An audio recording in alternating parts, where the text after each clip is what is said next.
Welcome back, guys. Now I want us to do a quick preview of the top leagues in Europe.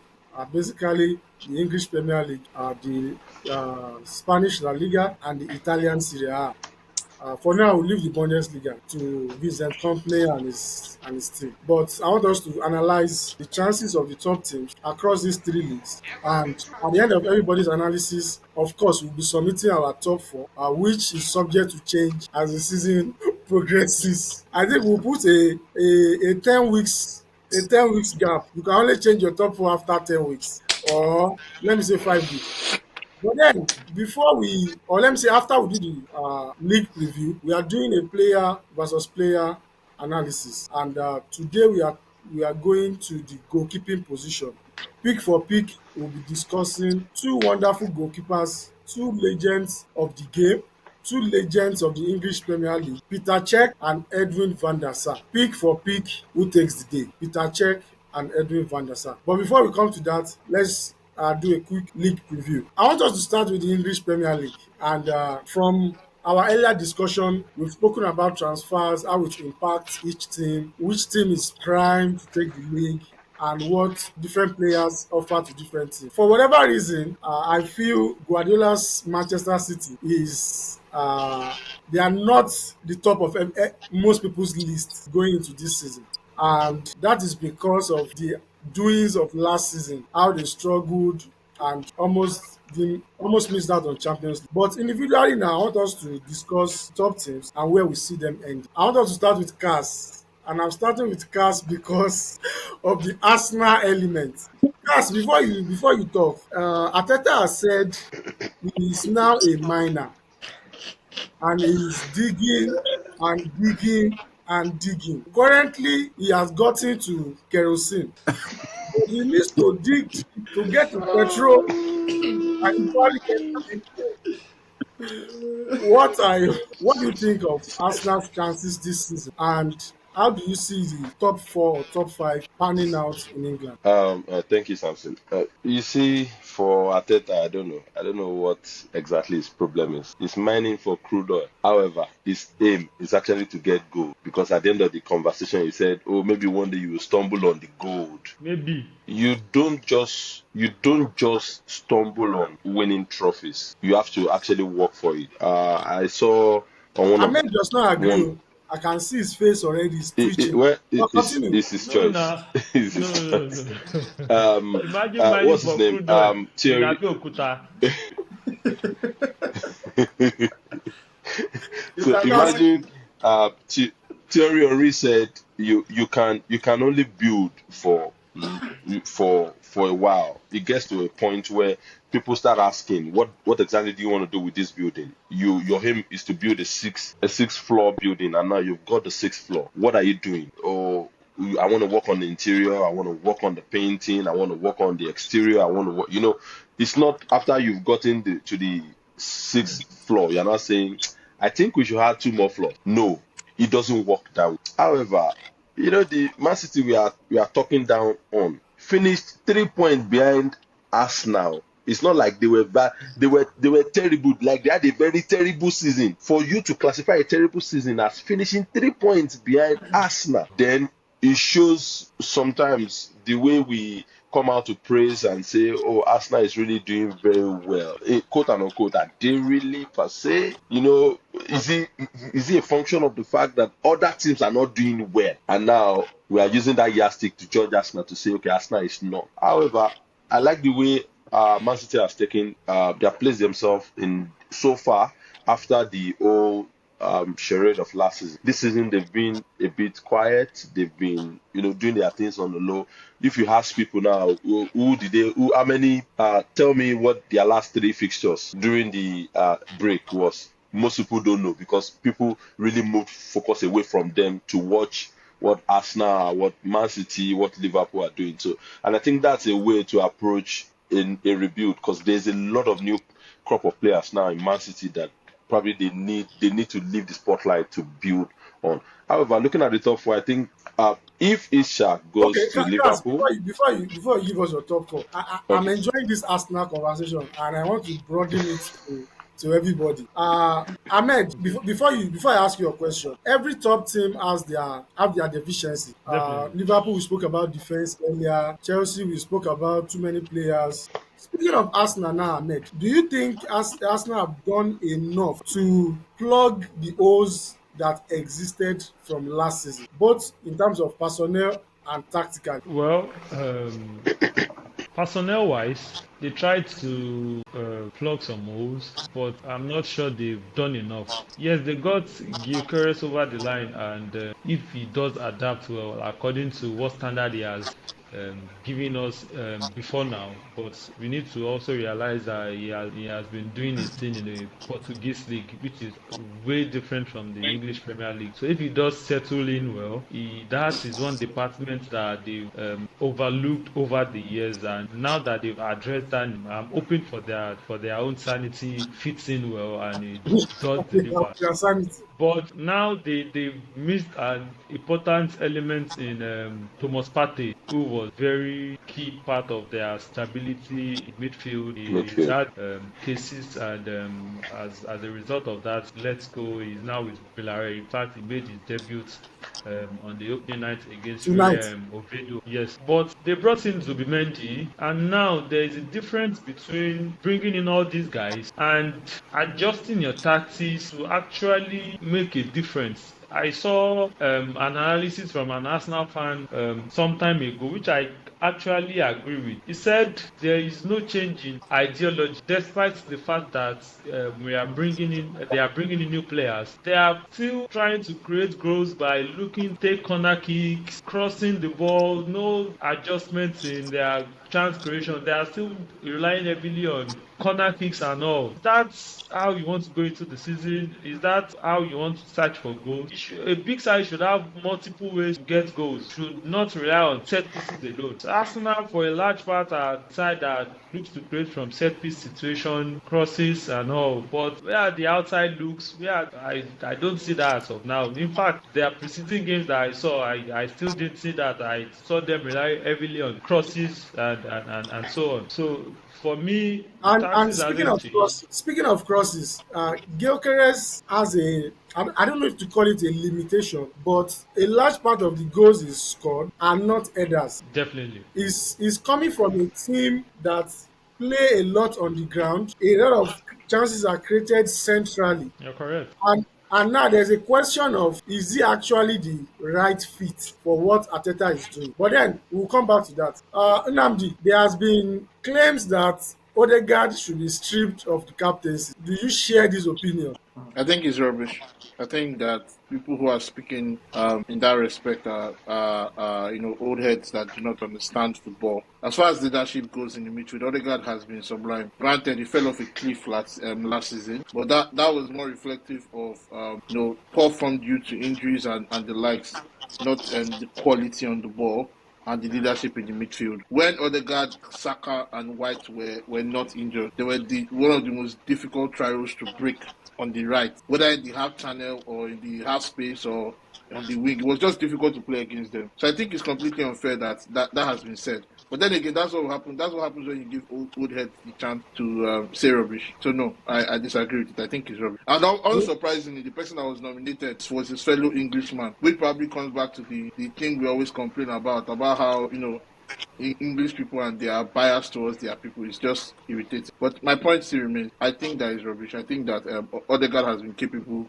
as a captain and as a midfielder and as a leader, and should continue as Okay, such. Yega, I want you would comment on the Odegaard question, but I want to ask Dunga first. Dunga, you are the sporting director of Arsenal. Come match day 38, Arsenal is ending the season trophyless. Are you sacking Arteta? This cat, see the way Joseph. Dunga has run away. Dunga, we can't hear you.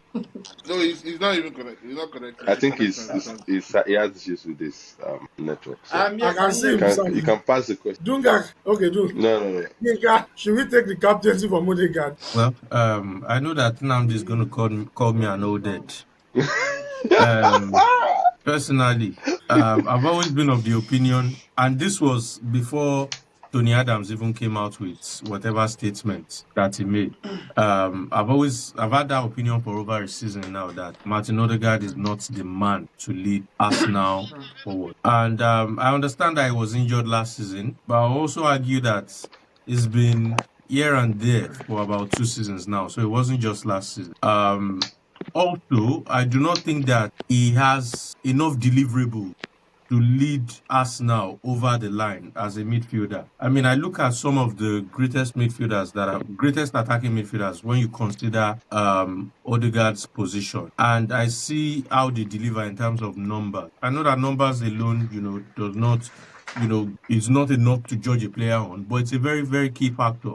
Players that deliver, whether in terms of goals or in terms of assists, you see a Kevin De Bruyne. Even when Arsenal did not win the Premier League and they had a Mesut Ozil, for example, Ozil was delivering in terms of numbers. Odegaard is nowhere near those numbers. So for me, I do not think that he's doing enough. Personally, in terms of individual ability, in terms of the attributes that he has, I think he's a fine player. I just do not think that if Arsenal intend to, maybe a fine player for a team that intends to qualify for Champions League every season. But in Maybe a terms of Newcastle. going the next level and actually winning trophies, I do not think that he should be starting for Arsenal. And if he should not be starting for Arsenal, then it means that he should not be their captain. Because I do not want a captain that would not be guaranteed a starting shirt in the team. So in that Who would you put the sense, armband? now, for the armband, to be very honest, it's hard to pick anyone else from that team because it looks like that team does not really have leaders. But I have two candidates. First one is Gabriel. Gabriel. That's the one at the back, the defender, not Gabriel Jesus, the defender Gabriel Magalhaes, or what's his son. I apologize if I pronounce that wrong. And the second one is obviously Declan Rice. Declan Rice, because he has that experience from West Ham. I know that leading West Ham and leading Arsenal are two completely different things, but still has that, that experience as a captain from West Ham. He's led West Ham to a trophy in the past, and he just has this. I know that this is what new school football fans say now. They call it aura. He has this aura of a captain. He has this. It looks like he commands the respect of the team. Even the fans love him. So it looks like a good candidate. But my first option would be Gabriel. Sporting director Dunga, are you back? Yeah, I'm here. Can you hear me? So we can hear you. Okay, did you get my question? What's the question? Okay, I said you are the sporting director of Arsenal. Match day 38. Arsenal is ending the season trophyless. Are you sacking Mikel Arteta? And then Kat said, That's not part of the question. Okay, thank you for the question. But sacking Arteta depends on the demands of the owner. I see everybody blaming Arteta this, Arteta that. But the fact you are not aiming for the Premier League title if you are hiring Arteta, what are the demands of the ownership? They just want stability. They just want to be in the top four, qualify for the Champions, make some profit at the end of the day. They actually know what they're doing. They know what they want. Arteta is living up to expectations. The fans are the one asking for too much. The ownership is okay with what they are getting after every season. So I think as long as Arteta continues to live options from the ownership, he will continue to be the coach of Arsenal. Angu. Del Piero. How will you met it? Handball. Moving on. Chelsea are coming back of they are coming off the back of winning Club World Cup and the Conference League. They've added Joao Pedro, they've added Gittins, they are in the running for Xavi Simons, and things are looking pretty good for them. Nnamdi, what are the chances of Chelsea this season? What is the aim of the club? We are expected to to challenge for the league title and for the Champions League title. I mean, on the transfers alone, that's a fair expectation, and so that will be our focus, just to challenge for every title, because we understand that we are not we're not the Inter, we're not the AC Milan, we're not the Real Madrid, we're not the Barcelona. Which one is AC Milan? I just wanted to calm down. Oh, yeah, I'm serious now. We're challenging for the league title, and that's what our focus will be, because I think we have a long way to go. The Club World Cup showed that we are capable. So the question is, can we take that step up in terms of quality? Because remember, one of the things that killed Chelsea last season was that they had a steep drop off around, and no, thankfully they came back and they were able to at least do something respectable despite that setback. But that will not be something that anybody, especially a Chelsea fan, would accept this season, and that includes. Okay, fair point. Yinka, Ruben Amorim has said United will suffer again this season. He also He's said not that the good mine. times are coming. So I didn't hear let's. that part. I This think one is not I saw mine. one video. I don't know if it's an old video, but I all think these it's daily fairly quotes when recent. you flog Premier League. He also said that the No, no, good no. times are coming back to Old Trafford. Ahmed, Ruben Amorim is not mining yet. He's still looking for oil It's field. He dey all the find stuff I've sites to heard. buy. You never see site. So Yinka, United have added quite a number of players. Surprisingly, Surprisingly, they've upgraded the training facility also, and they Wow, are that's nice. yeah, they have a new Wonderful upgrade. Carrington is spotless now, top notch. And do they have bosses and staffs to cook for them, or is still Gary and coconut and They They are, have they they, are not Barcelona now. bring, There's bring money. your bring your own lunch to work. They are not Bring Barcelona. or your bring lunch your to work. lunch? they, they can't sack the cook BYOB. now. They can't sack the chef. Okay, So Yinka, okay.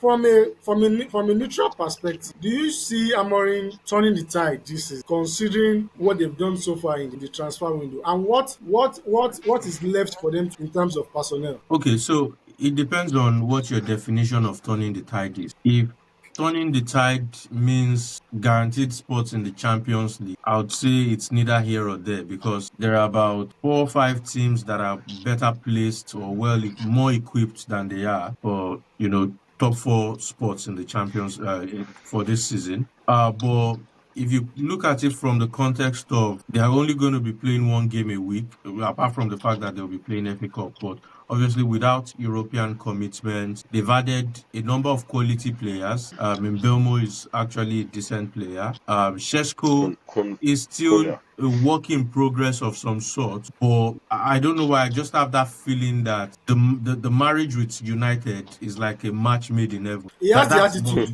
But that's He just a has the feeling. That's just attitude. a He feeling. has the attitude. Exactly. So when you add that to the fact that they've got quite good players like Bruno Fernandes, there's Amad Traore, a decent, just above average player like Inter Patrick just called Dogu and the Bruno like. Fernandes a good player. Well, you have to admit Ah, that it's he's a an good player. Do I Is a like hater. him? Do I like him? No. Is he a Nah, good nah. no, player? we don't, Bruno we Fernandes is don't, not a, we don't, we don't, we don't care about whether you like him or not. Just the fact that is he is he is he a, is he a world class you player? can call it. I'm just putting it out there. He's Oh, not a oh, he doesn't world-class like player him. now.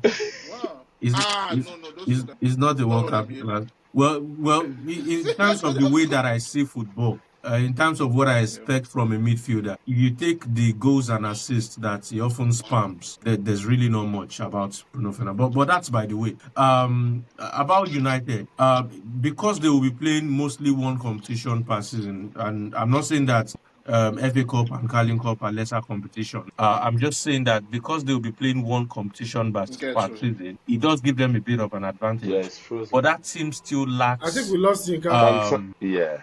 That team Okay. still lacks. While we wait for Yinka, Can you hear me? let me just ask us our top five.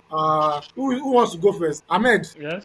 EPL top five. Can you guys hear me? Okay. Okay, Oh yeah, Yinka we is can hear you now. All right, so sorry about that. I was just saying that team still lacks a few elements.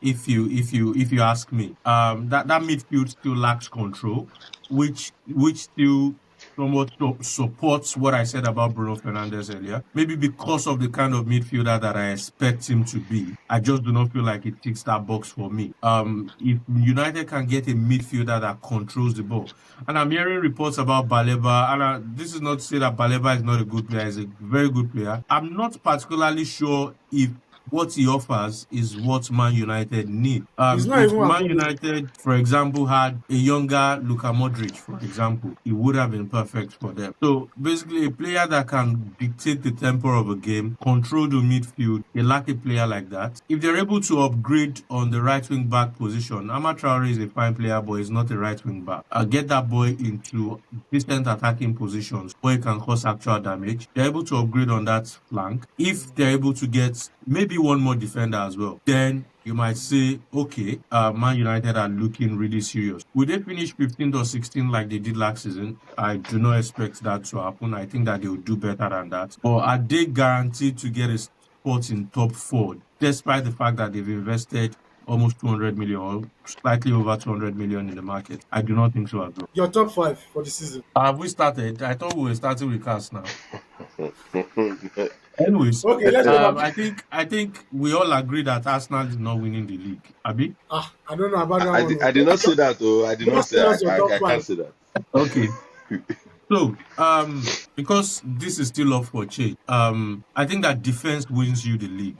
You can have the best attack in the world, but if you keep leaking goals, you would pay for it. There are some games where you need in a 38 game season, you need to grind out about say 5 to 7 games. There are some games where it's just that 2-1 win that you need, or a 1-0 win. And if you do not have a good defense, it's very hard for you to grind out that kind of way. It happened to Inzaghi a number of times with Inter. And because of that, especially with what I've seen with Liverpool over 2 games, I do not consider them, I do not think that they will be champions. That can still change, obviously, because they might get their acts together and then tighten up that defense. At this moment, I've not seen Man City this season except for in preseason, maybe 1 game or thereabout. But at this moment, I would still say Man City, mostly because Pep Guardiola knows the league. He knows how to pick up points in the league. I think that last season was just an anomaly. It was just an off season. I expect him to bounce back this season, especially with the players that they've bought, the kind of midfielders that he likes to have, players with flair that can move the ball around and play the kind of system that he likes to play. So I'm tipping Man City to become eventual champions. I think that Liverpool and Arsenal will Liverpool, Arsenal, or Chelsea will battle it out for second spot. Although I think that Chelsea has a very young squad, so it's difficult to really to know where to place them in terms of how they can find consistency, whether they are able to handle setbacks, because you will surely encounter setbacks during the season, and you need experience to be able to deal with those setbacks. So I'm not sure where to place Chelsea. I do know that Chelsea will finish in top 4. I have that feeling that Chelsea will finish in top 4. So at this moment, I would say City first, Liverpool second, Arsenal third, Chelsea fourth. Nnamdi. 5th. Is it not top 5 or is it top 4? Can I go? It's top Okay. It's 4. top 5 now. But let's No, do we top don't know if they are getting 5 slots now. They Let's do need to top play 4. this Yeah, that's season true. first. Nnamdi, top 4. Yep. I'm going to be biased and say Chelsea, Arsenal. Okay, no. Chelsea, Liverpool, Man City, Arsenal. This man hates Arsenal. Arsenal 4. I think say now only cars Yes. 8 Arsenal for this. No, I'm a Chelsea fan. What do you mean? Like, what do you expect? Yes. So I will say Arsenal 17th. I would say Man City, Liverpool, Arsenal, and Chelsea will actually make the top 4. Interesting. Ahmed. As for me, Liverpool will win the league. I was going to give Chelsea second because I think they were starting to get their groove towards the end of last season. It showed over the Club World Cup tourney, but I don't consider Pedro and Delap. I don't consider them difference maker. Yeah, they could be a little dependable than Jackson, but I don't think they would give enough throughout the stretch of the season. So Man City would get second for me, then Chelsea third, Arsenal fourth. Arsenal 4th. Wow. What did Anthony is Arsenal do writing to it you down. guys? I'm writing it down. That's not I'm fair. writing it down. So far, okay, Dunga is not here. So we have 2 City league winners, 1 Liverpool league winner, and 1 Chelsea league winner. Well, that's nice. You've not told us your own now. Me? Is there a rule that forbids That's you true. from giving us your own? Tell us your own. Tell us your own, please. Thank you. For me, I feel City will win the league. I'm a City bias. We all know that. So I feel City will win the league. Liverpool will be second, Arsenal will be third, and Chelsea will be fourth. Yeah, that's the same thing. No. City, Liverpool, Okay, that's the Arsenal, same Chelsea. thing. Moving on to the La Liga, the league where 3 people start the competition, and by January it's remaining only 2 people. Will Diego Simeone eventually deliver his constituency this season? He has been buying left, right, center. And we hope he can deliver. Nnamdi, what are your hopes He's not for La delivering. Liga? He's not delivering. He can't deliver. Let everybody imagine. He's not delivering. He can't make it. Because He can never make it. You are a failure. You are a failure. This is not beef. And I this question was asked, Hey. and if we're being real, Barcelona, I mean, unless they lose steam physically, which They if are you running know away Hansi with this Flick league. teams, physically they don't lose steam. Unless Hansi Flick is not letting you like die out. So there's no way Barcelona is going to just fall off again unless they lose team physically, which is a if Madrid for all of their mishaps still had the Pichichi winner in that team for all of their attacking issues, still have a forward line issues, Mr. Mbappe and Rodrigo. Whether Rodrigo leaves, what I'm trying to say, these two teams have quality in attack, quality in midfield, and quality in defense because Madrid recruited heavily. So there's no real sense of how Atletico they are going to do their what they call it their what's their they call it synthetic football. No, that's not what I'm thinking of. But basically, there's no way Atletico are going fraud their way to the league title. So So they I should should just be just write comfortable in that I third. should write Atletico in third for you. Atletico is not winning. Whether they are second or third, inconsequential. They're not winning. Don't If worry, I I'll put don't, I them in don't third. bank them to get anywhere. But that's what they always do. Give us hope, then just fall off a cliff. But then Like So Inter let's last no, let's season. let's discuss the Madrid. Let's discuss the like Madrid no one. Barca. No, I don't agree for that Inter comment. Inter tried. They just Let, met let, a team that was ready to kill them. let's discuss the Madrid Barca dynamics now. Madrid have a new coach. As the Flick's team are getting to their prime, they've not lost any player, at least in their forward line. I'm not sure they've lost. Okay, they Inigo Martinez has left for Saudi Arabia. I don't know who has replaced him, but they are still the force to reckon with. I don't know how much an impact Alonso would have on the Madrid team, but I expect that Madrid will at least attempt to wrestle the league from Barcelona. Yinka, do you see Alonso having an immediate impact, taking the league off Barcelona? Well, the short answer would be no. I think that Barca would still win the league this season. Although I think that they've lost the element of surprise that they had last season, especially with their high line, and it took a lot of the teams in the league off guard because they were not particular. They were used to Barcelona, keeping the ball and the tic tac, but that high line, that defensive system that they played last season was a bit That wasn't new, just so to an speak. highline, ultra highline. Ultra Island. It was new, quote and unquote, and it took a few teams off guard. But that element of surprise is no longer there, so I expect teams to be much more prepared when they face them this season. But all the same, that team is still very good. The system is a very good system, and if you consider the fact that from what I saw at the Club World Cup, Xabi Alonso's system with Real Madrid was not particularly convincing. So it's not a matter of whether Barca are good enough to win the title. It will be a matter of whether Real Madrid are good enough to wrestle it away from them. And like we already said earlier, Simeone is not going to do. Forget all the point and kill that he's doing in the transfer window this summer. Simeone is not going to win the league. So is Xabi Alonso and Real Madrid good enough to wrestle that title away from Barcelona? My answer would be no. So I think that Barcelona would go ahead to win the title again this season. And Ahmed, when I say just to add to what I said, when I say good enough, I'm not talking in terms of quality.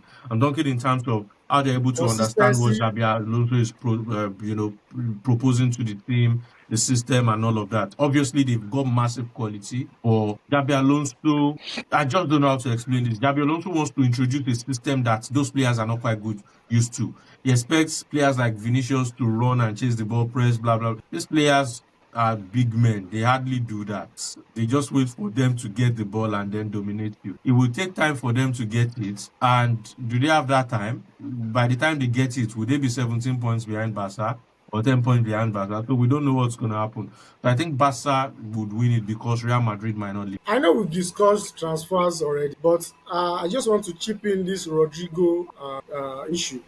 Can he still leave Madrid this summer? Is it still possible? There's nobody that Madrid cannot sell. Madrid sold Ronaldo. There's nobody.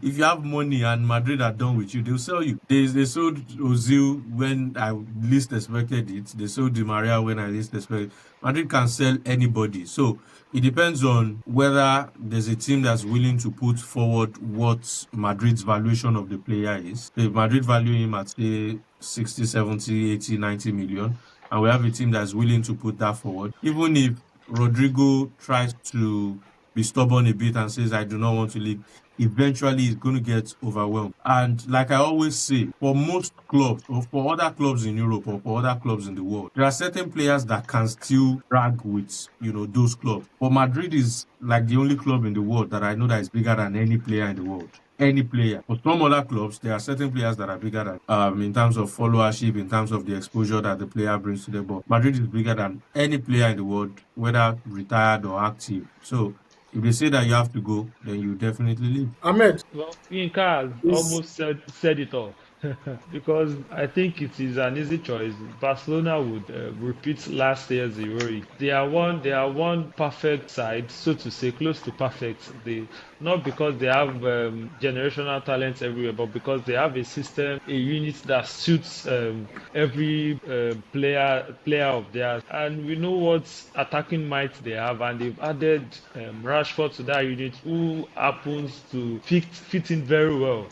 So based on that alone, I think it is an uphill task for Madrid, who already struggled with the loss of Toni Cruz last season. Now add to that, they are without the experienced Modric going into the new season.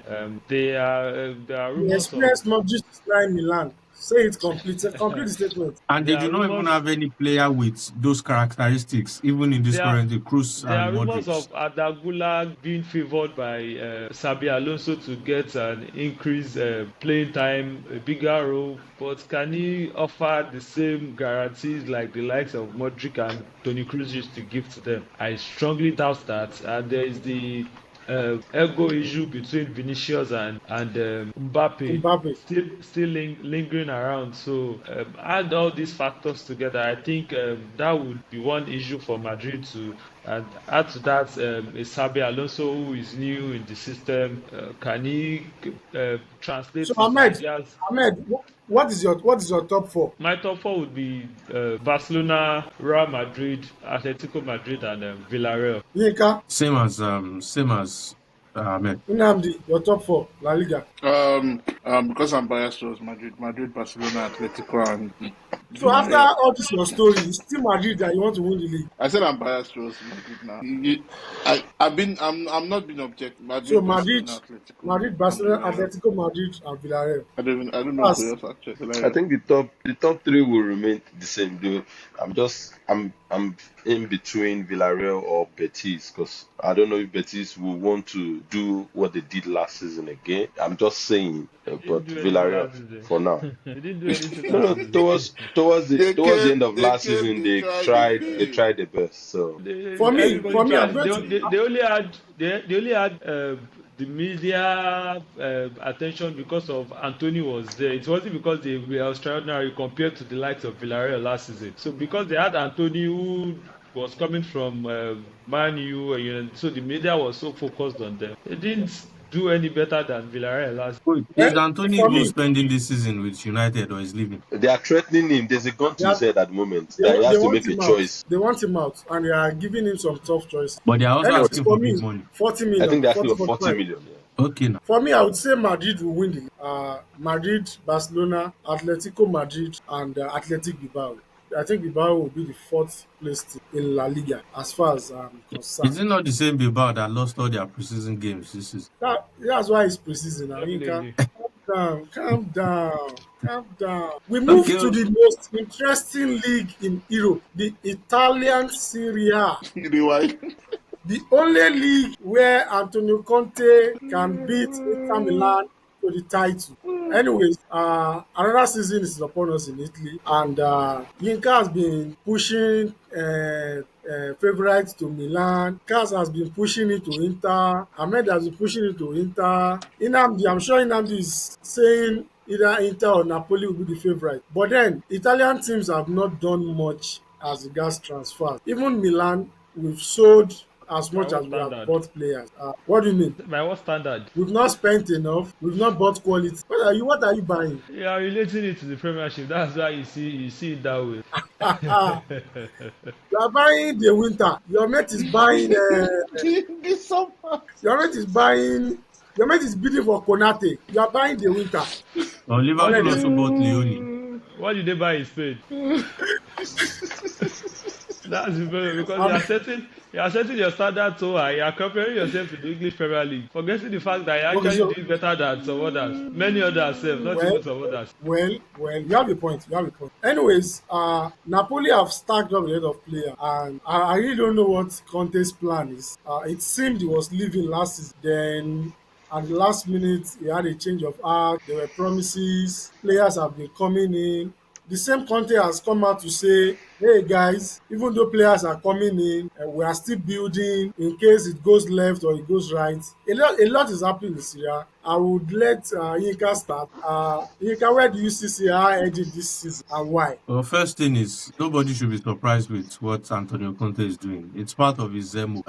His demo is to make people think that things are so bad, and he's having to manage a lot of rubbish just to make himself look like the savior when things eventually go well. Like, oh, look at what he had to deal with. Look at the. No, I mean, we have a Napoli team that has spent quite a lot of money for it, this summer. They are the defending champions. And like I always say, the defending champions would always be favorites going into the season, whether they are prepared for it or not. The trophy remains in your possession, so you must do everything to make sure that it remains in your possession. So Napoli for me would still be favorites going into the season. But I do acknowledge the fact that AC Milan have gotten an experienced coach like Massimiliano Allegri. Add that to the fact that they'll be playing one game a week because they will not be playing European football this season. That gives them a bit of an edge, which was one of the things that gave Napoli an edge last season over Inter. So AC Milan should also be in the mix this season. We've got Juventus, which for me is neither here or there. I still feel like they need a few elements to complete that team, especially their first 11. They've got a bit of decent players on the bench as well, but their first 11 is still missing about two or three They are not even sure quality who their top players. nine is at going into. So that first 11, well, they would have to start with Jonathan David, but Jonathan David is new to the league. We're not particularly sure. We do know what he has done in France, but Italy is a different ball game entirely. So Juventus, I'm not sure where to place them at the moment. And as for Inter, I think that the team that did well over the past 3 or 4 years have remained. They've also added a few other elements to sort of improve the depth of the team because they did not do well in terms of improving the first team, the first 11. What they've done is improve, the depth of the team. If they're able to get someone like Lukman, it does provide a huge boost. But there's still the factor of Christian Kivu, with his lack of experience in coaching. So that could be a negative for Inter. Then obviously there are the usual spoilers like the Lazios, the Bolognas, the Fiorentinas. Atalanta also would have a say. We have the Roma that could also make a move for top four this season.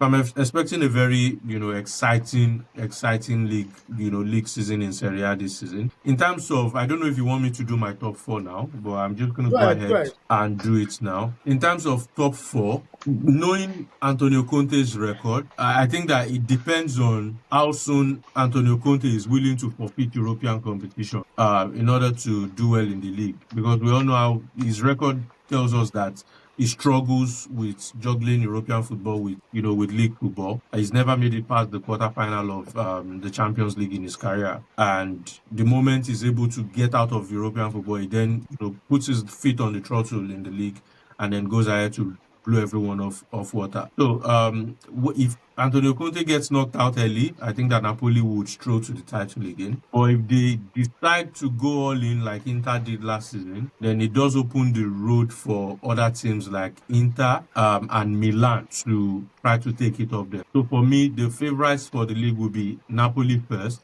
then Inter and Milan just behind them. And then you have Juventus behind them. So Antonio Conte and Napoli first. One of Inter and Milan will be second or third. I don't know which one. And then Juventus, because of the I have name, put Inter in second for you. Don't worry. because of the name, Juventus maybe, but they may struggle because there will be pressure from Roma definitely. Gasperini surely knows how to play, for Champions League football now. And he does have a decent team at Roma. Atalanta, we're not quite sure what to expect from them, especially with Juric, who has never played with this kind of pressure before. And they've also lost their top scorer. They might lose Lukman. We're not sure what to expect from Skamaka this season because it's just come off from off a long time injury. So we're not sure what to expect from Atalanta, but we've got Sarri at Lazio. So we've got Roma and Lazio that could challenge Juventus for that top 4 slot. So Napoli, Milan, Inter, second, third. I don't know who will finish second or third. Then one of Juve, Roma, and Lazio for fourth. Okay, Nnamdi, Hmm? Italian Serie A. Well, this is going to be a tough one. You're right. I would ordinarily say Napoli for first, and the fact remains that the two Milan teams are in a state of flux. I want to give Juventus an outside shout for some reason because maybe this is the season that they might finally get it all together. So those are the 4 teams that come to mind. So, I won't say who will aren't win it it. now? Nobody deserves. Okay. Yeah. Juventus first, Napoli fourth, AC Milan third, Inter Milan second. Wait, Juventus first? Yes. Wow. We have 10 weeks to change it, Abi. 10 weeks. 10 weeks. I'll This change is it one of anyway. this is one of the predictions that I'm willing to put money on. Juventus cannot win the league. I'm not saying that you're not correct, but Juventus' problem for the past years hasn't been the quality. It's been bringing it all together. Whether Eh? it was in terms of change or just falling off the cliff at every single turn imaginable. Cars. So I think that Juventus have an outside chance first. Again, this is just me thinking out the box. What are you saying, Evangelist? Go ahead. Milan cars. I Sierra would say Leone. I would say Napoli, Inter. If Atlanta, if they don't sell, what's his name, Lookman, Lookman. they might have a shot in the third. Just maybe Milan might be able to, just for the fact that Allegri has done something with the likes of the Nocerinos of this world, the Abate of this world at some point in time. So we are just banking on, and the A fact that we huge cannot shy Zlatan away from the factor. fact that we've got. I beg, Zlatan should consider. Yeah, And yeah, what? considering the fact that we can't shy away from the fact that we've got a bit of quality in the middle now. So let's say Milan clinging on the fourth. So Ahmed. for now, Well, compared to where we are coming from, the English Premier League and the Spanish division, this is the most difficult one to unravel. Reason being that, judging by the result of the last couple of seasons, Italian Serie A has been arguably the most competitive league compared to the other top sides. Last season, we had Napoli winning the league on the very last day of season, and looking at these top sides in the division, the difference among them quite minute that there are factors that would actually tip the scale at the end of the season. So I'm finding it hard to make to make a decision right here. I don't know Should I if put I can Milan see this first one for out. you? By the way, if Inter gets Lookman, I'm willing to put my head on the line and say that Inter will finish above Milan. Definitely, that's No. one factor that can decide the whole lot. even And if even secondly, even even if No, Inter no, don't you get got Lookman, in they will still finish your above prediction. Milan. Now. Inter What is are you already saying? above Milan. Oh. Leave that your No, Lookman. that's not what I said now. That's not what I said. In fact, if Ahmed, Inter give me your gets top four. Lookman, I think that they might fight Napoli for the title. Oh, another okay. factor Although that we can still work need to get a against defender or a Napoli, proper midfielder. Sorry? I think another factor that might work against Napoli. I don't trust their striking option going into the season. They have a Lukman and they have Lukaku, who I really doubt is fitness going into this because I believe he would have a lot of days on the treatment table. And And his numbers are dropping as well. Luka, who is well, Too young. his level is not there yet. So I think these factors might work against Napoli. But you Ahmed, also is have to Milan consider winning the the fact league? that Conte has won the league with worse. Conte had Niklas Bentner. He Giaccherini. had a finished Anelka. He had Quagliarella and Vucinic as his Well, striking options at the some quality point. across borders at then is not compared to what we have now. But Juventus, That's a valid point. the That's a quality valid across point. board now. Wow. God. Can I see this one out? Nah. I can't help. Well, I think Inter because the core of the past seasons are still very much present, and they've added renewed energy in Boni and They've added renewed hope. Enrique Sucic. and Sucic. Tucci. So they are rumored to be going in for Lookman. So I think based on these factors, I would tip Inter to get it. I'm trying to consider Milan because the Allegri factor and we the very poor previous season sort of reduced the expectation. So I think those are good factors going into the season with you can't be any bad than you were last season. So that could spur them on. So I think Milan should do top two, either first or second. I'm not saying first because the defense is still not convincing, and Supinian is not as good as Theo Hernandez. The right back to Salameka or Beat Atika, whatever pronunciation he has, the new guy from Young Boys, I don't see them as world beaters. And shaky centre back pairing of Pavlovic and Tomori or Gabia, whichever one of them it is still very much in picture. So Allegri himself said that defense wins you league. So on that basis alone, I don't think Milan win, but I believe they should be top three, either second or third. Then I would also have Juve in fourth position, Napoli in third. I'd round it up that way. Well, for me, it's quite straightforward. I would say Inter first, Napoli second, Milan third, Juve fourth. For now, so in another 5 weeks, we'll know what will happen. When the Anyway, transfer window closes, I might change my when the my transfer window prediction. closes. It's been an interesting show. Thank you guys for your time. Thank you for your contributions. To our fans at home, we say a big thank you for your support across all our social media platforms. If you are watching the Let Go podcast for the first time, please do well to subscribe to our YouTube channel, follow us on Facebook, Twitter, X, and Instagram. Your feedback means a lot to us. It allows us to deliver better content in the future. For now, I say good night. Let us have a wonderful night rest. Bye, guys. Ciao, ciao.